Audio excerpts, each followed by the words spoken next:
Autism Edge series. I'm very excited to share the series with you. Autism Edge was born through the journey I have embarked, gathering insights and knowledge along the way. I would love to share what I have learned in the last 6 years with you. Our articles of these topics are available on our website as well, so you can go and have a look and download them onto your devices. Last week we covered sleeping in autism, and today we will be continuing with prompting sleep through sensory input and output. So to promote sleeping and effective sleeping patterns, in this edition we will be talking about how we can use activities including our senses to promote just that. In autistic children, it is very important to make sure that you have a balance between input and output. And children with autism benefit a great deal from sensory stimulation.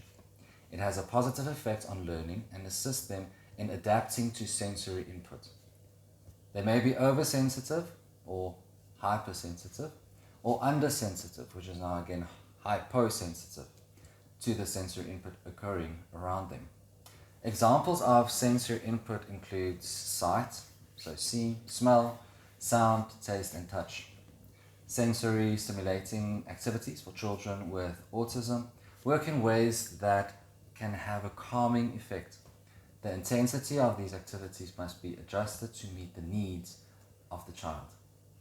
You can increase or decrease the amount of stimulation for these activities depending on if they are hypersensitive or hyposensitive. So just have a look about that. The benefits of sensory activities for children with autism have a calming effect on the body, help to reduce sensitivity to sensory input, which helps with behavior and improve communication. It also improves coordination, both fine motor skills and gross motor, and self-control. What is output? Sensory output involves to behave in a meaningful and consistent, acceptable manner. If the wrong inputs or the wrong manner which inputs was introduced to the child, the behavior will be less desirable, like nail biting, self-harm, head banging, and so forth. When the inputs was introduced correctly, you will have the more desirable behavior. All activities that you do must center around the senses. The more senses you can add to the activity, the better. It is also important to start out slow and find a balance that works for your child, until you have been able to build up to include all 5 senses. Examples of activities and how to include all the senses are the following. We can let them hang upside down. We can make them spin. We can sing songs with certain actions or movements that we expect them of.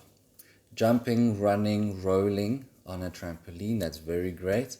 Uses a straw to drink water from. Any activities where you use a straw to pick up small objects and move them from one side to the other side, it's also good. Threading beads, so there we have focus, coordination, and fine motor skills. Play with shaving cream, sand, paint, dough, rice, to draw shapes or letters with fingers. It's very important. Then we've got swinging, like we said earlier. We've got running, just normal running on the ground or grass, climbing of any sorts, blowing bubbles that will help with speech, cutting paper, again that's not fine motor skills and coordination, sitting on an inflated cushion will help with balance, stand or sit on a balancing board, and then all the types of animal walks that you can get. So children with autism can become very overwhelmed, and the result is then distress. Again, the fight or flight mode. Working to maintain a modulated state is a great strategy for maximizing the ability to learn and focus when needed. Be aware of possible sensory sensitivities and change in the environment, because that's always possible. It's ever changing.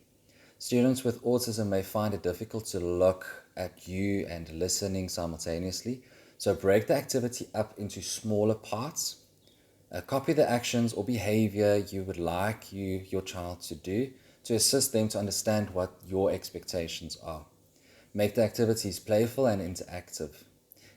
In next week's article, we will discuss further on the vestibular system and olfactory and how big of a role it does play.